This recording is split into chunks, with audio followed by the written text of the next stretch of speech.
Le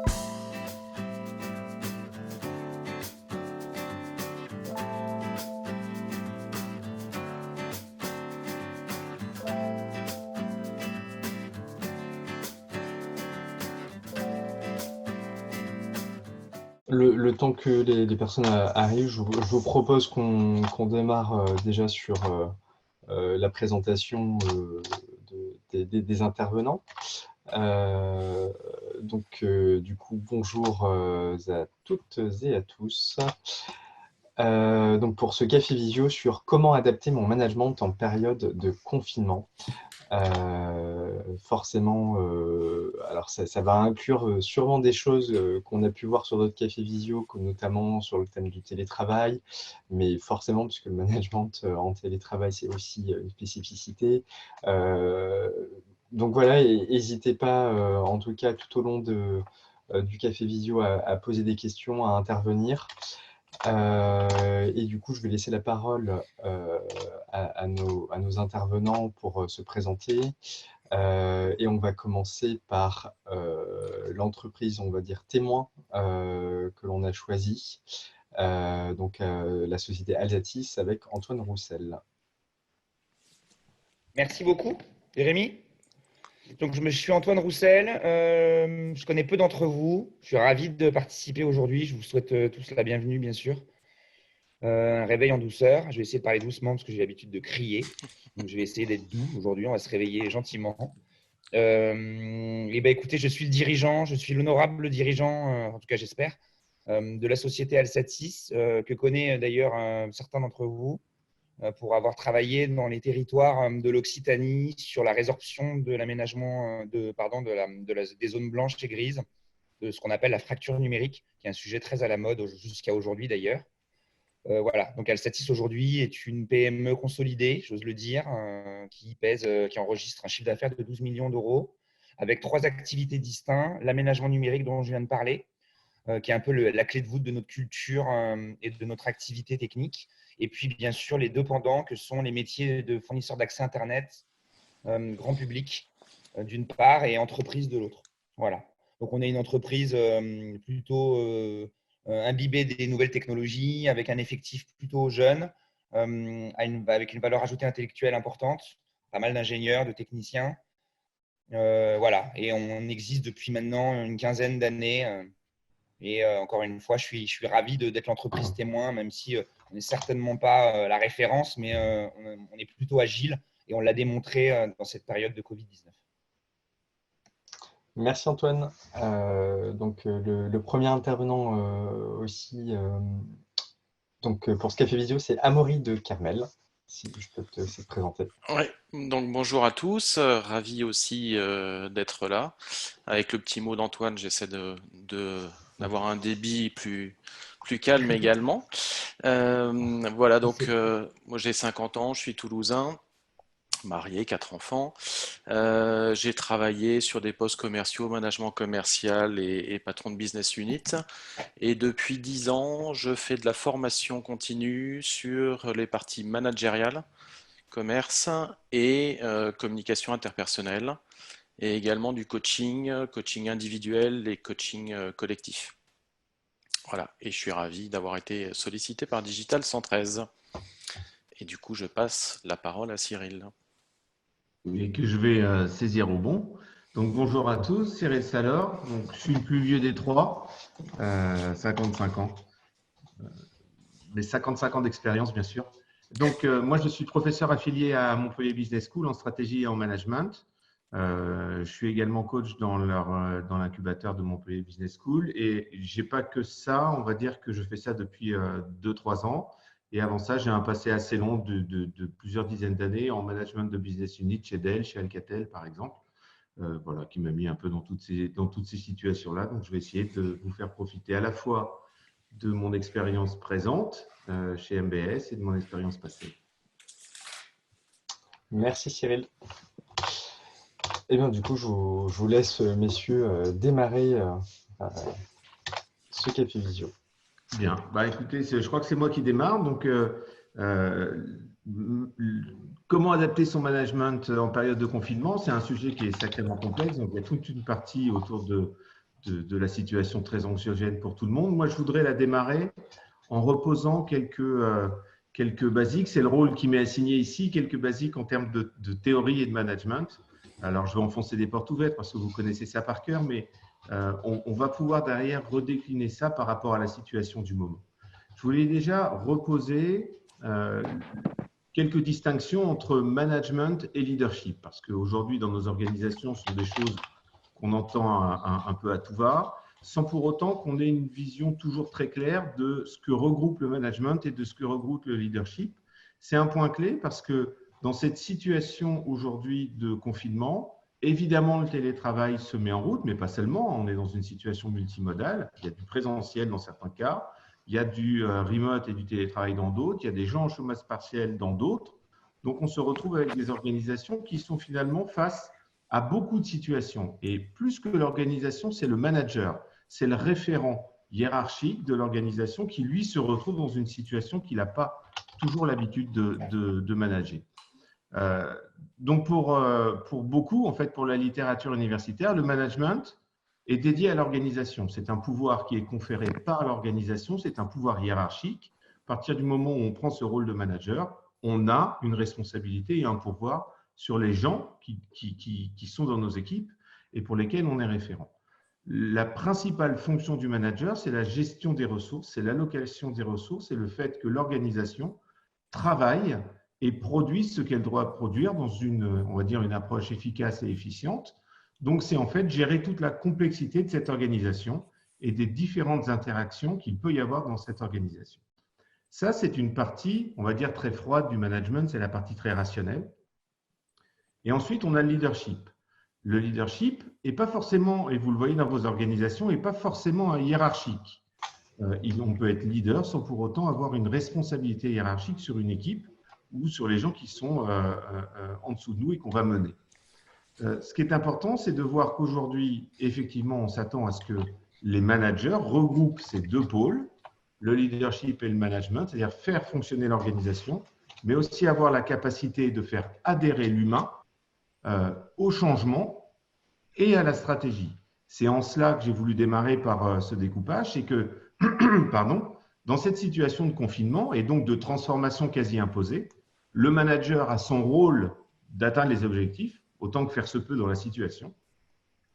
Le leader a son rôle d'adapter l'organisation, les gens et le management à cette nouvelle situation en faisant adhérer les gens et en gérant tout cet environnement anxiogène.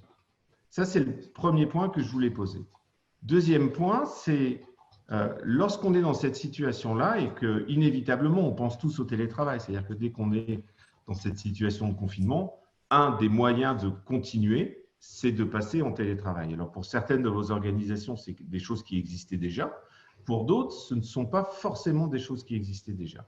Je voulais juste citer 3 points, 4 points à avoir en tête lorsqu'on se met en télétravail.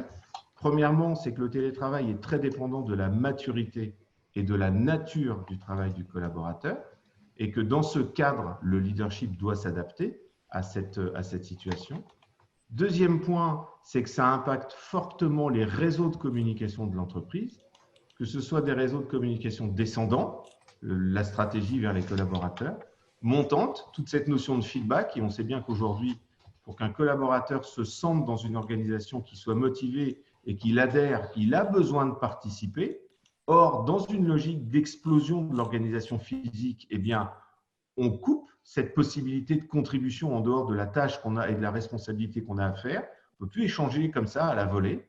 Et il y a également une troisième partie de communication, qui est la communication transversale, autrement dit entre les collaborateurs, qui avaient l'habitude de se côtoyer au bureau, pas toujours en ayant conscience, et qui se trouvent aujourd'hui finalement isolés. Donc l'isolement va gérer évidemment de l'angoisse et du stress, mais va aussi générer une coupure du flux d'informations dans l'entreprise, ce qui amène un problème. Donc la communication est impactée dans ces 3 dimensions. Enfin, lorsque l'on pense au télétravail, il faut aussi, bien sûr, penser au lien entre l'entreprise et la stratégie, le management et ses collaborateurs, mais également au lien de synchronisation qu'on va avoir entre les collaborateurs, mais également avec les clients. C'est-à-dire qu'on n'est pas, comme toujours, une entreprise fermée, une entreprise tournée sur soi-même. On est une entreprise qui communique avec les autres et les autres sont aussi dans un modèle de changement. Ce qui fait qu'on va, en plus de brouiller les cartes internes de la chaîne de valeur interne de l'entreprise, on va brouiller les cartes de la chaîne de valeur externe, c'est-à-dire le lien et les interactions avec les clients. Et tout ça doit être traité pour pouvoir continuer à vivre dans cet environnement de confinement. Dernier point, évidemment, qu'on ne va pas adresser ici, mais qu'il faudrait probablement adresser de façon plus complète, ça génère quelques questions légales. On voit bien qu'il y a beaucoup de décrets qui sortent en ce moment, qui changent les temps de travail, qui changent beaucoup de choses. Mais même dans un environnement normal, le passage en télétravail va impacter le temps de travail, va impacter les problématiques de droit à la déconnexion. Bref, il y a un environnement légal ici qui est à traiter. Peut-être un commentaire à Maurice sur cette partie-là? Oui, volontiers. Le premier préalable, c'est que on n'a aucune certitude dans cette période. On est tous dans un monde VUCA depuis un certain nombre d'années, et il est encore plus VUCA qu'avant. Donc on est dans l'incertitude, on n'a jamais vécu cette période. Donc tout ce qu'on vous propose en fait sont des pistes, et bien entendu, on n'a pas forcément raison sur tout. Ce qui est très important effectivement dans ce management et dans ce leadership dont tu parlais, Cyril, c'est d'arriver à prendre de la hauteur et en échangeant avec mon microcosme autour, d'éviter tout ce qui est micromanagement, éviter tout ce qui est contrôle, les appels tôt le matin pour vérifier que mes salariés en télétravail, ça te fait sourire, Antoine, que mes salariés en télétravail sont bien à la tâche. Voilà, ça sont des choses qui passent difficilement. Et une des priorités, c'est effectivement de prendre soin de soi en tant que manager, en tant que dirigeant, mais aussi de l'équipe. Et il y a un recentrage fort sur l'humain et qui est très attendu par les salariés.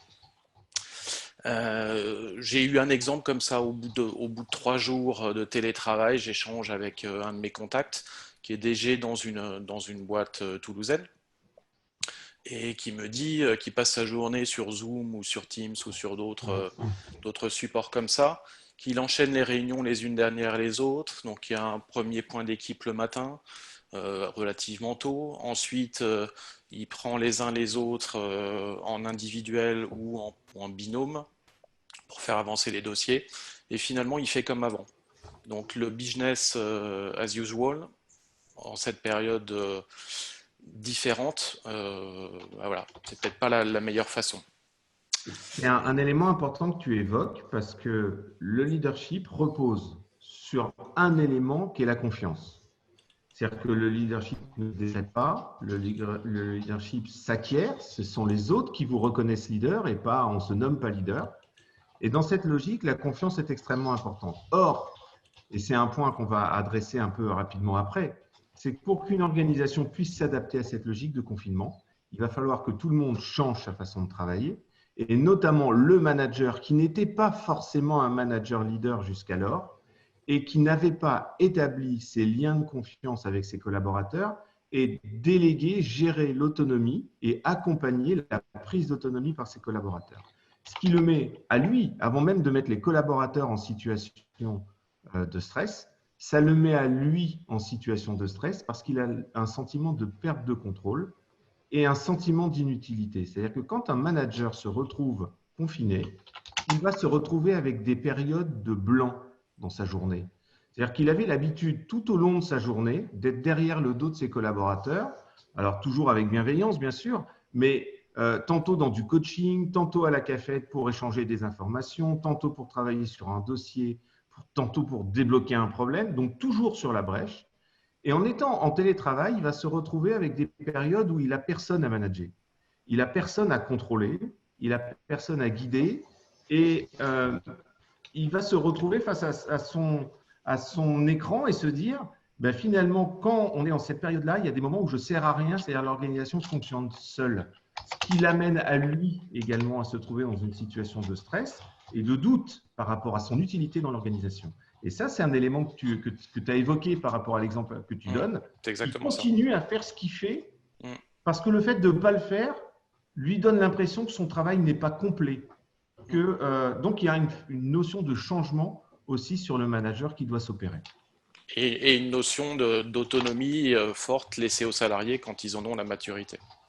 Exactement. Et c'est pour ça qu'on dit que le leadership est souvent situationnel, c'est-à-dire qu'il s'adapte à la maturité et à la nature du job et du collaborateur pour effectivement identifier à quel moment je dois coacher, à quel moment je dois diriger, à quel moment je dois déléguer. Ce qui n'est pas toujours simple, ce qui amène souvent à se poser la question dans ces périodes de transformation intense de management. La première des questions, c'est est-ce que mes managers sont prêts ? Comment j'accompagne mes managers à gérer cette transformation?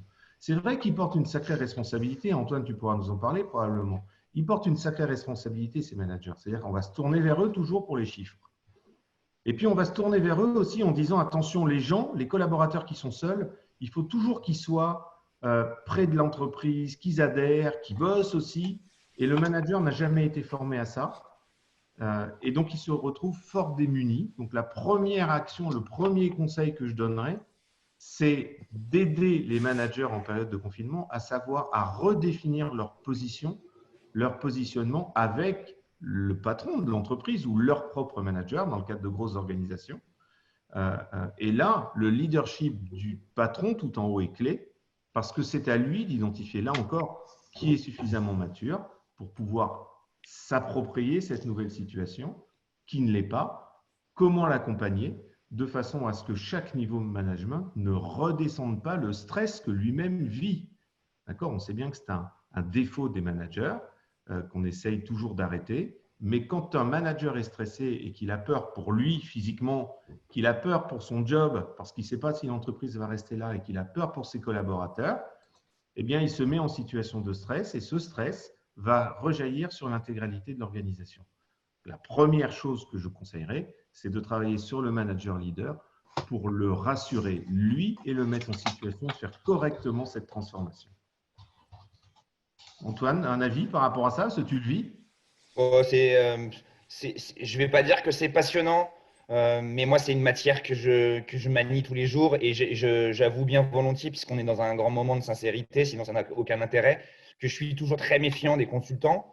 On a cassé la glace parce qu'on s'est rencontrés pour préparer ce webinaire et je reconnais, mais avec plaisir, que tout ce que vous venez de dire est plaqué à une réalité concrète que je vis. Et je peux illustrer à peu près tous les propos que vous avez tenus et ils sont l'un comme l'autre, que ce soit Amaury ou Cyril, extrêmement pertinents, je trouve, personnellement. Donc, moi, j'ai quelques commentaires à faire, à moins qu'il y ait des questions ou que les gens veuillent tout de suite nous interroger. Alors, moi, j'ai quelques commentaires à faire sur vos propos, mais vas-y. Le premier, c'est que j'ai appris à mes dépens, au cours de ma vie professionnelle, la distinction entre manager et leader. Et je trouve ça très intéressant.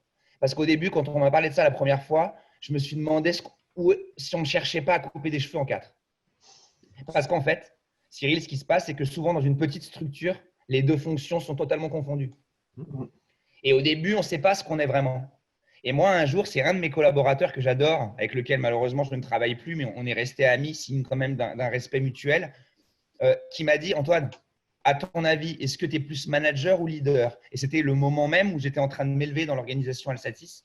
Et franchement, j'ai eu beaucoup de mal à répondre à cette question. Et ça m'a permis à partir de ce moment-là de détecter qu'il y avait bien deux composantes différentes et que les deux sont forcément ultra précieuses pour guider l'entreprise et guider les hommes, bien entendu, qui la composent.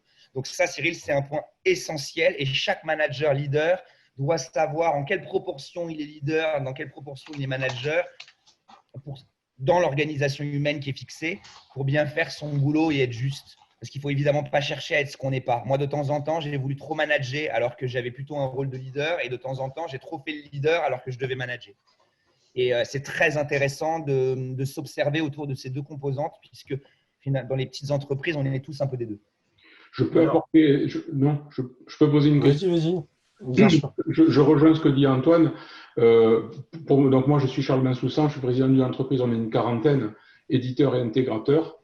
En 2010, c'est un exemple où j'ai appris moi aussi à mes dépens la différence entre management et leader. Mais vraiment, et ça a été très, très douloureux pour moi, à tel point que ça a été compliqué pour l'entreprise. L'exemple que je vais prendre, c'est en début d'année 2019, j'ai restructuré l'entreprise en mettant en place des strates de managers. En mettant différentes personnes qui étaient là pour manager, je dis bien manager, des équipes d'ingénieurs au niveau de la R&D, au niveau des développements pour nos clients et aussi au niveau de l'équipe commerciale. L'erreur que j'ai commise, c'est que je n'ai pas su détecter que les managers que j'avais mis en place n'étaient pas leaders. C'est-à-dire qu'il y en a 2 qui étaient à des postes clés dans l'entreprise qui ont été une catastrophe pour l'entreprise, à tel point que ça a été difficile même économiquement.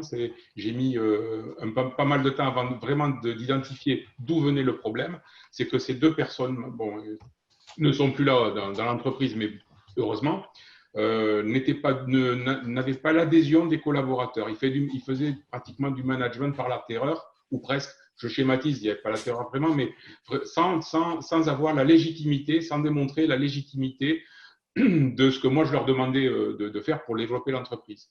Voilà, ça a été, donc j'ai eu pas mal de démissions, j'ai eu des personnes, ça a été très compliqué et ça peut aller loin, quoi.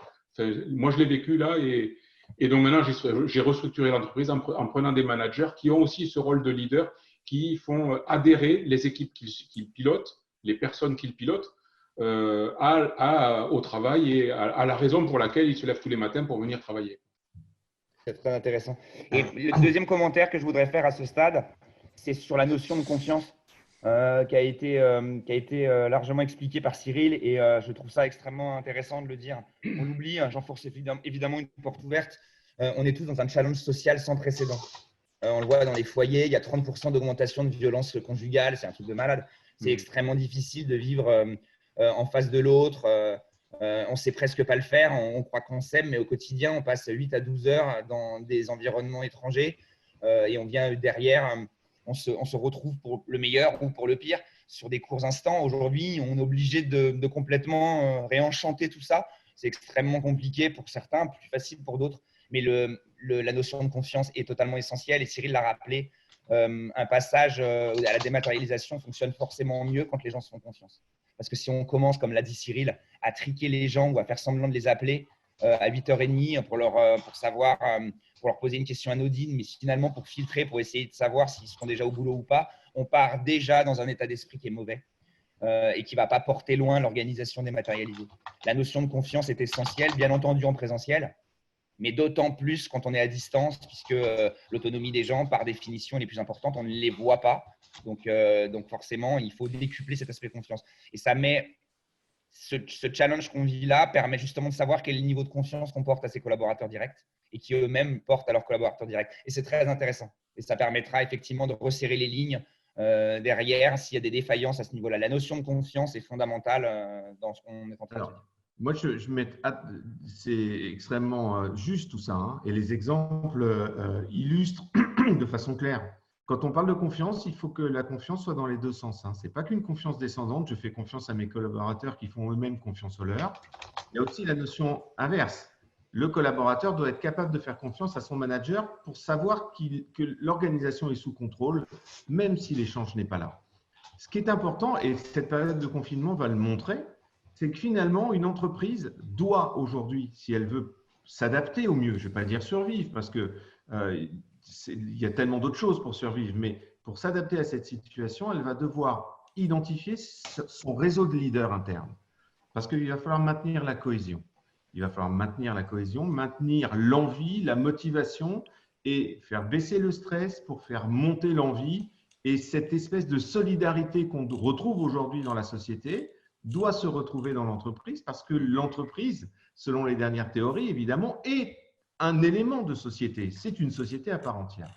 Donc, un conseil que je donnerais à un patron d'entreprise aujourd'hui, c'est d'identifier ses leaders et de massivement jouer sur cette corde de leadership en jouant la transparence. Parce que la confiance, pour l'obtenir, ce n'est pas simplement quand tu me dis quelque chose, je le garde ou quand je te dis quelque chose, je le fais. C'est la transparence de l'information. On le voit bien avec Emmanuel Macron aujourd'hui. Une des choses qui a été reprochée et qui brise la confiance, c'est « je ne suis pas sûr d'avoir une visibilité complète sur la réalité. Alors évidemment, dans une entreprise, pour un patron, pas toujours simple de dire on est en difficulté ou il va falloir que, mais il faut arriver à mettre en place cette transparence et il faut faire attention à un élément qui peut jouer. Le passage du présentiel au télétravail, qui est un élément majeur de transformation en période de confinement, peut remettre en doute, recasser un sentiment de justice dans l'équipe. Je donne un exemple. Lorsque un manager travaille avec ses équipes autour de lui, il communique avec tout le monde, à peu près tout le monde. On a toujours ses têtes, on se sent mieux avec certains, etc. Mais globalement, tout le monde est là et tout le monde peut vérifier qu'il n'y a pas de copinage et autres. Lorsque l'organisation est éclatée, cette possibilité qu'a le collaborateur de contrôler qu'il n'est pas mis à l'écart n'existe plus. C'est-à-dire qu'il est tout seul et si, c'est marrant parce que s'il est trop souvent appelé par son manager, il va dire qu'il est fliqué, mais s'il n'a pas d'échange avec son manager, il va dire qu'il est oublié. Et ça va créer un doute sur la notion d'équité qu'il peut y avoir dans l'organisation. La communication est là pour vérifier tout ça. C'est pour ça que mon point clé pour moi sur cette période de confinement, c'est changer la nature de la communication pour qu'elle sorte des chiffres et du management pour aller vers le leadership et l'humain.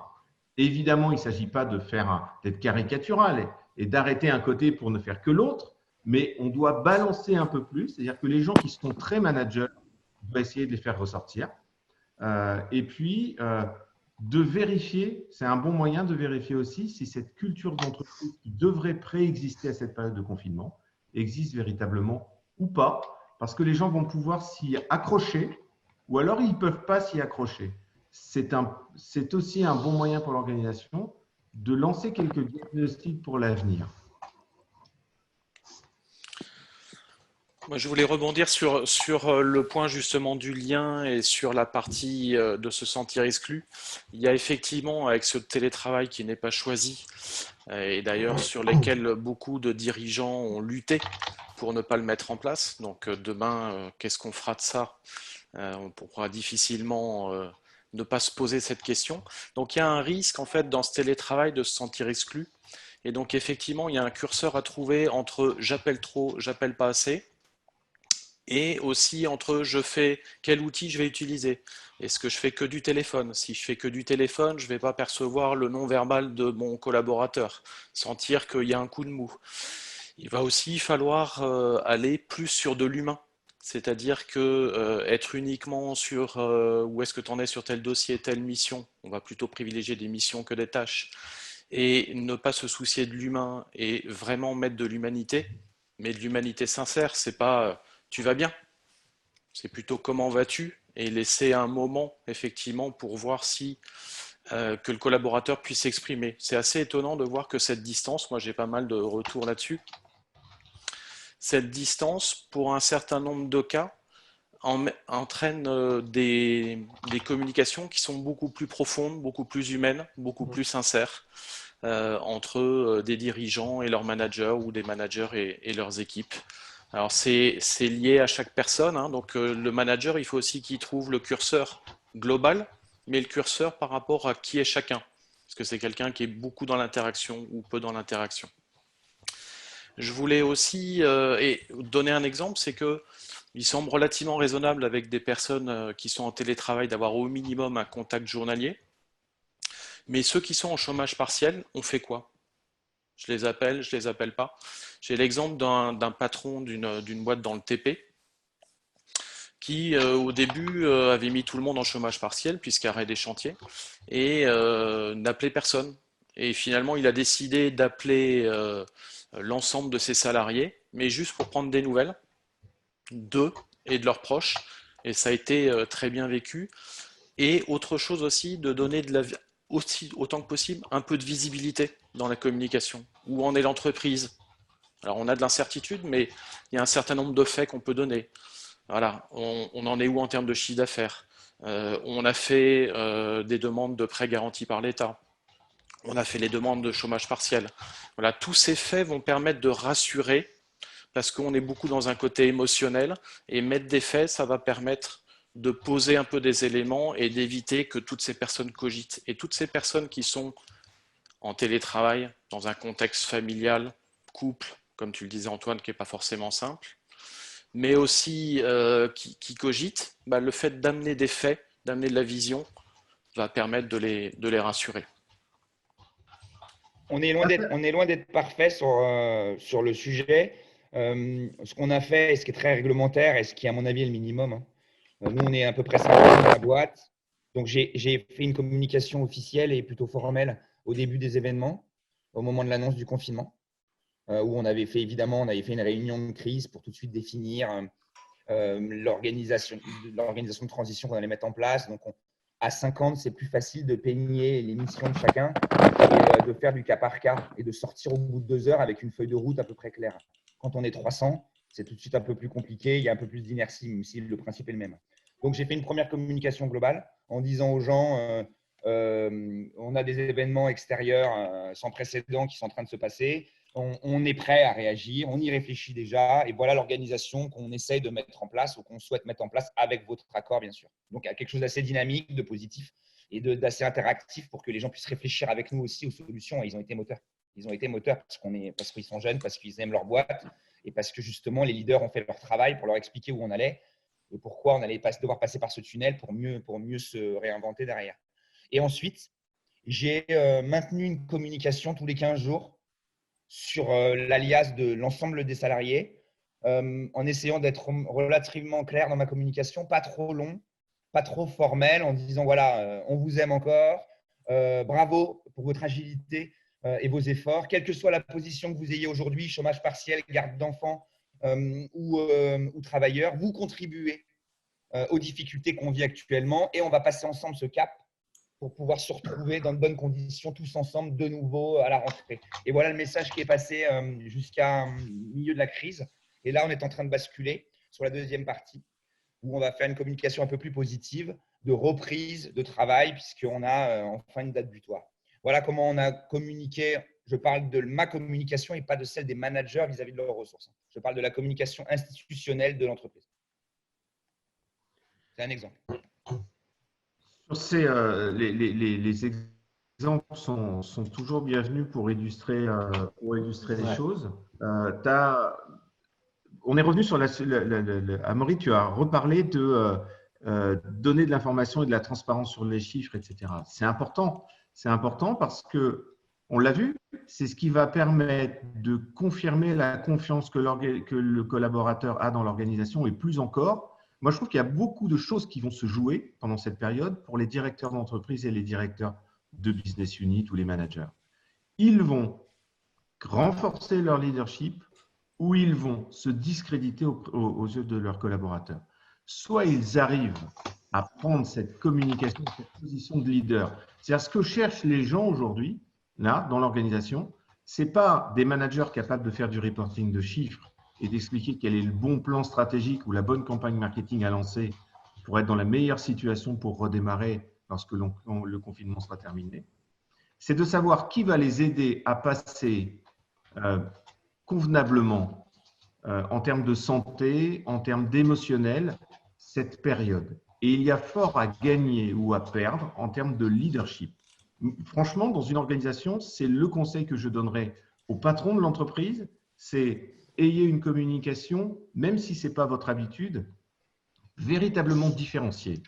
Avoir une communication institutionnelle de stratégie est un élément fondateur parce qu'elle est nécessaire, mais ayez aussi, comme l'a dit Amaury très justement, de temps en temps des communications informelles. Pensez à cette fameuse machine à café qui n'existe plus là. Cette communication informelle qui rassure en général, qui est juste là pour prendre de l'information et de la nouvelle. Est-ce que ça va, est-ce que ça ne va pas? Comment je peux t'aider? T'inquiète pas, tout va bien, ton job n'est pas à risque. Mais donc, rassurer et parler et profiter de ce temps pour créer cette relation plus basée sur l'intelligence émotionnelle que sur le rationnel du management pour en profiter derrière. C'est-à-dire que derrière, pour la sortie de crise, oui, il va falloir des plans marketing, mais il va falloir aussi des gens qui ont envie de redémarrer et de se donner à fond pour l'entreprise qui a su les gérer pendant cette période de confinement. Donc, il y a un enjeu de préparation humaine au démarrage. Du coup, ça m'amène sur, et je passerai la parole, sur les 3 points d'attention que je vois sur cette phase de confinement et sur cette transformation. 3 questions. Est-ce que mes managers leaders sont prêts à la gérer, cette situation, dans mon organisation? Et quasiment nominativement, vous devriez, entre associés ou entre membres de board, de directoire, référencer, identifier les managers solides en période de crise, les managers plus jeunes, plus juniors. Ça ne veut pas dire qu'ils ne sont pas bons, c'est-à-dire qu'ils ne l'ont peut-être pas vécu. Mais les identifier pour savoir sur qui vous allez pouvoir vous appuyer pour relayer une communication positive et forte, et ceux sur lesquels vous allez devoir être présent pour les aider à relayer cette communication. Est-ce que mes équipes sont prêtes à ça? Est-ce qu'elles ont le bon niveau de maturité? Est-ce que j'avais une cohésion sociale dans mon organisation avant le confinement ou pas? Quels sont mes risques? Comment je vais les gérer? Et là, c'est effectivement toute la communication de leadership qui va aider à ça. Et la troisième, c'est mon organisation est-elle prête? Est-ce que mes outils de communication sont en place? Pas seulement le mail et le téléphone, évidemment, mais cette machine à café, il faut la remplacer. Il faut probablement la remplacer par un forum ouvert, un Slack ouvert, où les gens vont pouvoir parler de tout, de n'importe quoi, même passer les photos de leurs enfants qui sont en train de jouer. Parce que c'est ça qui va créer non pas la cohésion professionnelle, mais la cohésion sociale dans l'entreprise et qui sera un moteur de redémarrage. Les gens vont mieux se connaître à la sortie. C'est presque l'enjeu que devrait se donner une organisation. On doit créer des amitiés. On doit créer des liens sociaux forts. Et comme on ne peut plus vraiment tout le temps parler de boulot, eh ben, profitons de ce blanc pour essayer de passer sur un autre registre. Pas fin, pas un mensonge, mais effectivement avec une volonté de se découvrir, de se faire connaître et de connaître les autres. Et moi, je passerai ces trois questions vraiment au tamis pour faire un diagnostic et savoir où en est l'organisation dans laquelle je travaille pour pouvoir très vite mettre évidemment vous l'avez fait, hein, j'enfonce une porte ouverte, mais pour pouvoir mettre très vite des éléments de correction ou des éléments plus positifs qui permettent de penser à l'avenir. C'est très intéressant, Cyril, évidemment, ce que tu dis. C'est très vrai, mais là, je vais faire mon petit patron étriqué. Ce que tu dis est vrai, mais pour moi, ne peut s'exprimer correctement que si la communication institutionnelle et personnalisée pour chaque salarié a été faite avant. Et j'aimerais bien, à la limite, qu'on fasse un tour de table, parce que moi, j'ai discuté avec certains copains, et notamment avec ma compagne, dont je ne citerai pas son employeur, parce que je ne vais pas lui faire, je vais pas lui faire de la pub. Ils sont en ordre dispersé par rapport à ce confinement et personne n'a reçu de message sur son statut. Ma femme ne sait pas aujourd'hui si on lui a posé des CP, si elle est en chômage partiel ou si elle est en sans solde. Moi, je trouve ça scandaleux. Je parle d'une structure expérimentée qui a au moins une vingtaine d'années d'expérience dans son domaine d'activité. C'est un promoteur immobilier en l'occurrence. Moi, je trouve ça hallucinant. Mais c'est légal. Avant de pouvoir faire ce qu'a dit Cyril, ce qui est fondamental, c'est-à-dire d'avoir des outils comme Gadgym, nous on en a pour pouvoir discuter d'autres choses du boulot et simuler cette fameuse machine à café qui disparaît, et c'est très intéressant comme image. Il faut absolument quand même que froidement le boulot ait été fait, quoi, et que chacun ait eu l'information utile sur son statut, le maintien ou pas de sa mission. C'est quand même le b.a.-ba. Hein. Nous, on a rédigé un PCA pour se rendre compte quand même qu'il fallait respecter dans les règles. Ok, mettre du fun, mettre du lien humain, très bien, mais déjà dire aux gens quel statut ils ont, pour combien de temps, parce que c'est anxiogène. Est-ce que je suis en garde d'enfant? Est-ce que je peux garder mon enfant? Est-ce que je peux télétravailler, garder mon enfant? Donc, nous, on a répondu à toutes ces questions-là tout de suite pour pouvoir ensuite redonner du goût humain à notre relation d'équipe dans le cadre de la mission. Tout à fait raison. Hein. Et mon propos n'était pas de dire qu'il fallait oublier la première, pour compléter, mais tu fais bien de le remettre en place. Moi, je trouve ça hallucinant que des organisations à échelle humaine aujourd'hui n'aient pas été efficaces pour éclairer la position de chaque salarié. C'est le minimum. Chacun aurait dû recevoir un mail en sachant comment il allait être traité. Mais ce point-là, c'est le rôle des HR, des ressources, des RH, des ressources humaines. Bien sûr. Donc, pour moi, hein, Olivier Lucie qui parle, excusez-moi, Rakuten Aquafalas, pour moi, c'est le rôle primordial des ressources humaines. Et dans mon entreprise, je dédié les ressources humaines à ce rôle-là, clarification de ça. Je pense que après, pour l'aspect management, les managers doivent relayer les messages ressources humaines. Bien sûr, ils ont un rôle ressources humaines indispensable. Et après, par rapport au management global et leadership, moi, je distingue un peu les deux aspects. Voilà. Vous avez raison, monsieur. Par contre, c'est la direction générale qui sait comment l'organisation humaine se replie au gré des chantiers maintenus ou pas maintenus. Ce n'est pas le support et le service RH qui sait comment l'entreprise va maintenir en agilité la production. Donc, c'est bien au directeur général et à la direction générale d'appuyer son schéma et ensuite d'éclairer le support RH pour qu'il puisse décliner le traitement de chaque salarié comme il faut. On est bien d'accord. Que ce soit fait en équipe. On définit la priorité avec les RH et ensuite les RH. On est bien d'accord. Ok, très bien. Est-ce qu'il y a des gens parmi nous qui nous écoutent qui ont eu un flou artistique sur leur destinée et qui, à ce jour, ne savent pas quel statut ils sont traités? Est-ce que ça existe autour de nous là? Il n'y a que des managers. Mais non, ils ont tous participé au Café Visio et du coup, forcément, ils ont eu les bonnes informations. Antoine, moi je te rejoins effectivement sur ce que tu dis sur ta compagne. Moi j'ai pas mal de gens autour de moi qui ne savaient pas où ils en étaient, ce qu'ils devaient faire, etc. Donc on est dans une période où on perd tous ses repères. On se retrouve, on dit bah tu prends tes affaires, tu rentres chez toi. Donc Exactement. on prend au plus vite son PC, etc. On essaie de penser à tout. Parfois on oublie même le chargeur. Donc il y a des gens qui sont repartis. Voilà. Un chargeur typique. Ok, ils rentrent chez eux et puis pendant 2 jours, pas de son, pas d'image, ils savent pas ce qu'ils doivent faire. Voilà. Et là, pour moi, il y a eu un raté. Il y a certains dirigeants qui ont trop compté sur l'initiative et le bon état d'esprit des salariés et qui ont oublié aussi de prendre leurs responsabilités, de prendre des décisions. C'est pas facile de prendre des décisions. Et il y a aussi, alors c'est peut-être un peu polémique ce que je vais dire, mais il y a aussi les cas où on leur dit bah vous êtes en chômage partiel mais vous continuez à bosser. Ça, c'est dramatique. Ça, c'est très, très dangereux. Moi, j'ai très peur de ça. En fait, c'est un sujet que j'aimerais bien aborder d'ailleurs. Et il y en a pas mal, ou alors on leur dit un peu plus finaux, on leur dit bah théoriquement vous êtes en chômage partiel, mais vous faites comme vous voulez. Ouais. Moi, c'est un sujet que je trouve assez intéressant et je ne sais pas si des gens veulent témoigner puisque c'est très délicat. En fait, moi, j'ai surtout beaucoup de gens qui veulent continuer à travailler. Donc, ça me pose un vrai problème. Donc, je leur dis avec humour, écoute, tu fais ce que tu veux, mais je ne veux pas le savoir. Et il y a un moment, on perd le contrôle. Et si le mec veut regarder ses mails, il regarde ses mails. Le problème, c'est de ne pas le solliciter pour des réunions et c'est a priori de rien lui demander d'officiel pendant cette période-là. C'est ce qui est le minimum. Tout à fait. Moi, je peux témoigner là-dessus parce qu'on a mis sur 40 personnes, il n'y en a que 4 qui sont en chômage partiel, mais à mi-temps en fait. Par contre, on leur a vraiment communiqué en disant la partie, vous choisissez soit le matin, soit l'après-midi. Avec votre manager, vous organisez, bien évidemment. Parce qu'il y en a qui ont des enfants, peut-être plus facile de les garder l'après-midi. Le matin, ils sont plus tranquilles, donc ils ont choisi. Mais à mi-temps, ça règle le problème parce qu'ils gardent un pied dans le boulot. Il y en a à temps plein aussi. Par contre, on leur a demandé de remplir une feuille de temps. Donc, on leur a dit, pendant le temps que vous ne travaillez pas, vous ne travaillez pas. C'est-à-dire que voilà, on entend suffisamment aux informations qu'il va y avoir de toute façon des contrôles. Donc déjà, il faut savoir que ce n'est pas légal. Donc, en prenant les mesures. Donc, par contre, on leur demande de remplir une feuille de temps. Et c'est du pénal, d'ailleurs. Signé par eux et par nous, par l'employeur. Mes propos resteront et seront bien sûr enregistrés et mis sur le site, mais moi, je n'écrirai pas un courrier de recadrage à un salarié qui a fait un petit peu de zèle. Et c'est vrai que dans l'état d'esprit d'Alsatis et de beaucoup d'entreprises, de PME, on garde un pied au boulot. Et d'ailleurs, c'est bon pour la santé mentale, souvent.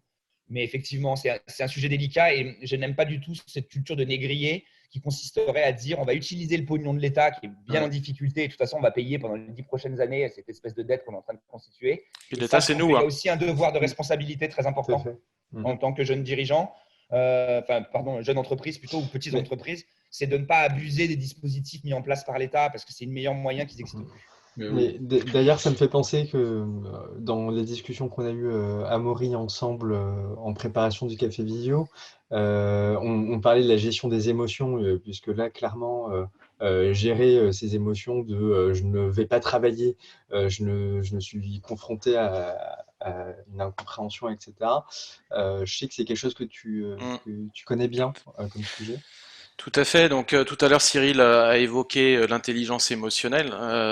Alors les émotions, c'est quelque chose qui, en termes d'habitude, on n'en parle pas trop dans les entreprises. Donc le manager ou le leader est censé plutôt, enfin le leader c'est mieux qu'il les montre, mais souvent le manager va les conserver, va pas oser les montrer, et les salariés aussi. Alors la joie, on a le droit. D'accord. Mais des émotions un peu moins positives, avec des guillemets sur les positives, comme la colère, la tristesse, la peur, je vais rester sur les principales, on a du mal à percevoir que ces émotions, en fait, il y a un côté positif. Lorsqu'on était, je ne sais pas si vous vous souvenez, quand on était hommes et femmes des cavernes, Ouais, on se souvient bien. Vous avez des souvenirs et où on était avec nos peaux de bête, là, nos vêtements en peau de bête, sur la terre battue. Et on sentait le sol vibrer. En fait, notre expérience nous disait qu'il y avait un danger qui arrivait. On ressentait soit de la joie parce qu'on se disait on va pouvoir essayer de choper le mammouth et ça va nous faire un bon barbecue. Ça, c'était une option. Autre option, c'était plutôt de la peur qui soit nous tétanisait, et dans ce cas-là, on se faisait manger, soit nous permettait de nous préparer. Donc en fait, se couper de nos émotions, c'est nous couper d'une partie de nous-mêmes et d'une partie de ce que notre corps, ou notre deuxième cerveau qui se situe ici, notre deuxième cerveau nous envoie comme information. Donc l'idée c'est quoi? C'est de prendre en compte mes émotions à moi en tant que manager ou leader, mais également prendre en compte les émotions de mes collaborateurs, avoir une intelligence émotionnelle pour décoder, les accueillir, les décoder, qu'est-ce qu'elles me donnent comme message, savoir ne pas les nier, ne pas mépriser la peur ou les raisons de la peur de mes salariés, et pouvoir commencer par une phase d'empathie, qui ne marche que si elle est sincère, bien entendu, et derrière, ensuite, amener des faits. Je vous donne un exemple. J'ai échangé l'autre jour avec quelqu'un qui travaille dans une agence sur de l'événementiel sportif. Je ne vous cache pas que la période est un brin tendue pour eux. Leur plus gros chiffre d'affaires de l'année, c'est Roland-Garros. Donc Roland-Garros a été décalé à ce jour à fin septembre. Et donc le dirigeant fait une réunion, comme dont tu parlais Antoine, avec l'ensemble des salariés sur Zoom ou sur un autre outil. Et puis explique un peu, essaie de donner des perspectives, dit ce qu'il a mis en place, dit aussi qu'il y a une part d'incertitude, voilà, mais donne quand même un certain nombre d'éléments, des éléments factuels. Et puis après, il dit, voilà, bah, allez-y sur les questions. Allez-y, c'est ouvert, n'hésitez pas à poser des questions, etc. Bon, déjà, n'hésitez pas à poser des questions. Moi, j'hésite un peu, parce que mon cerveau, il entend hésitation. Voilà. La première personne qui pose une question était sur un stress par rapport à la conservation de son emploi. Et ça, vous allez tous l'avoir dans vos entreprises. C'est-à-dire qu'il va y avoir, ça va être un vrai sujet pour la reprise. La personne se fait bâcher. C'est-à-dire que le dirigeant qui ne maîtrise pas son émotion d'énervement face à cette question-là, ou peut-être de sa peur de ne pas savoir répondre, je ne sais pas, la renvoie dans les gonds en disant « T'as entendu ce que j'ai dit tout à l'heure ?» Bon, bah voilà. Donc on a nié l'émotion en lui disant en gros que son émotion n'avait pas de sens. Voilà. Donc là, il y a un côté, il y a un loupé qui est dommage. Et donc l'idée, c'est effectivement de prendre en compte les émotions, de les laisser s'exprimer, en évitant la contagion émotionnelle. Donc si on refait une machine à café avec des cafés Zoom de temps en temps avec les collaborateurs, il faut être vigilant sur cette contagion émotionnelle. Et puis essayer d'accueillir ces émotions, de les décoder, de voir quel est le message. Et puis à un moment de repasser aussi sur des modes positifs. Moi, j'anime un groupe comme ça, et après j'en ai fini, où j'ai mis en place quelque chose qui vient de Servan-Schreiber, tout simplement. C'est de partager sur mes 3 kiffs de la journée. Quelles sont les 3 choses dont je suis fier ou qui m'ont fait plaisir dans la journée. Et on repasse sur des dynamiques plus positives et constructives, parce que le manager, il a aussi ce rôle de remettre du constructif, remettre du positif pour éviter les spirales descendantes.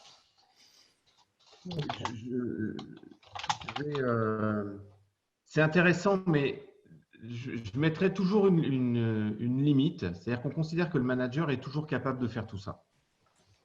Et quand on entend ça, on part toujours sur une vision un peu idéale de ce qu'est le bon manager leader, capable de faire ci, capable de gérer les siennes, de gérer celles des autres, d'être positif. La réalité est surtout dans une période où lui-même vit un stress, avec le confinement, puisqu'on en revient à ça. Lui-même n'est pas dans une situation facile.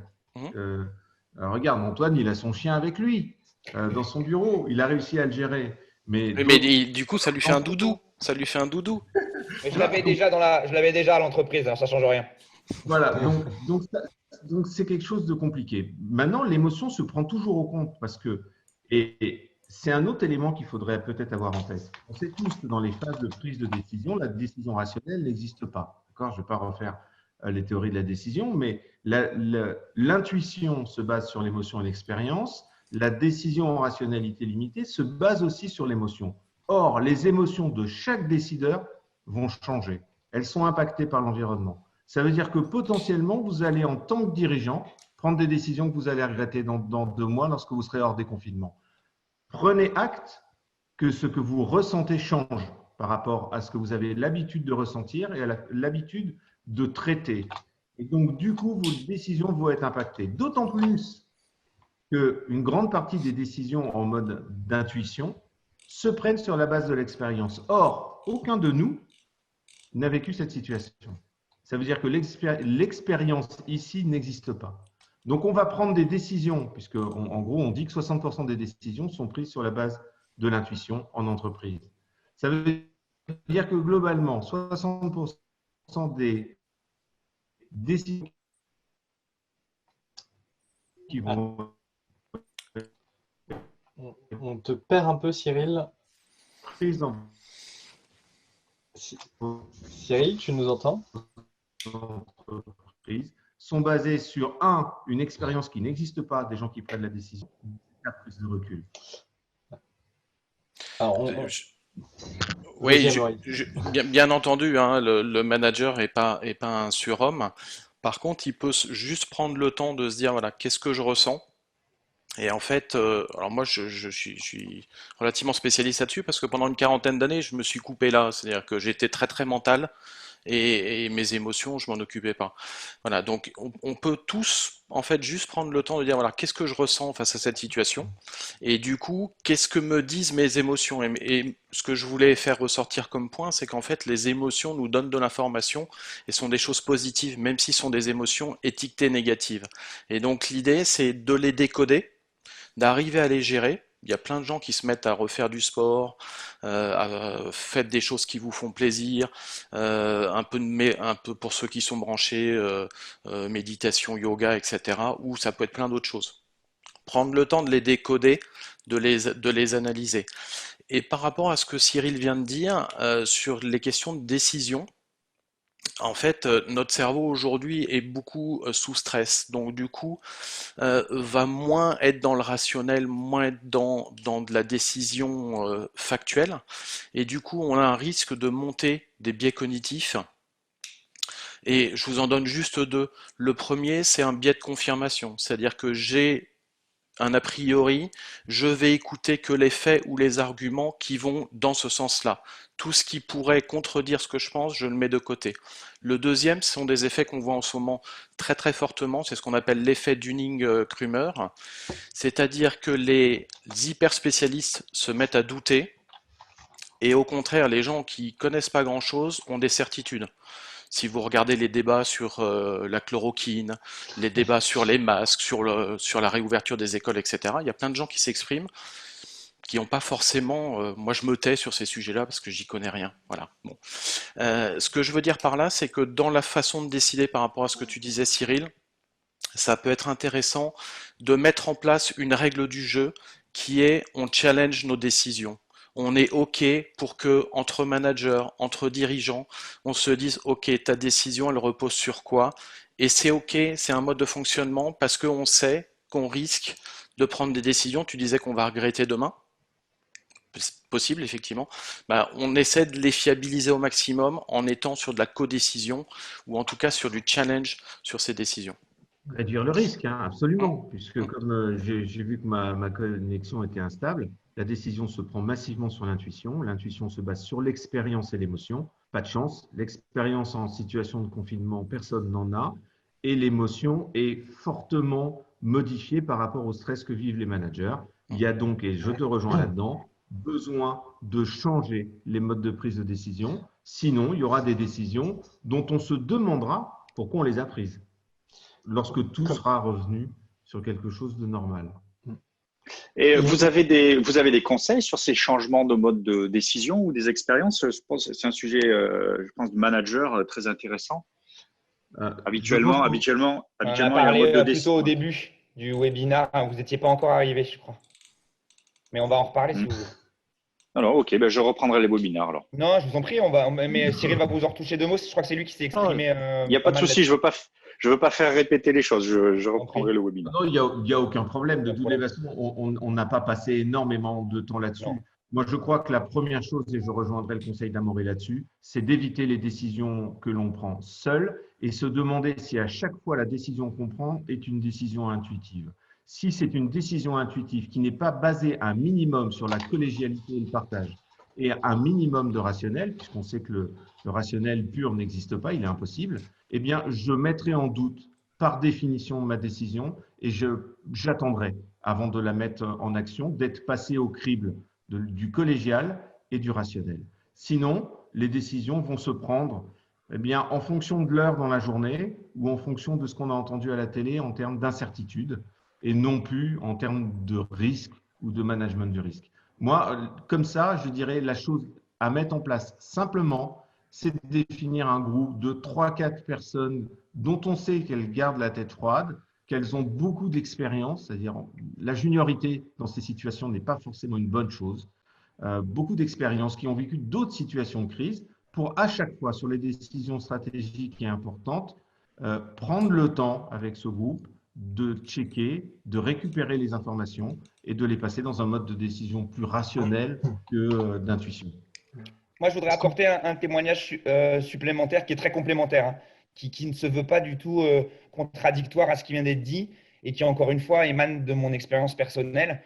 C'est dans le cadre du management, puisque là, on parle du management. Je vais faire le vilain petit canard, mais le manager doit aussi s'assurer du respect de la productivité. Un manager garde, même avec les contraintes actuelles, des responsabilités sur la bonne réalisation du travail.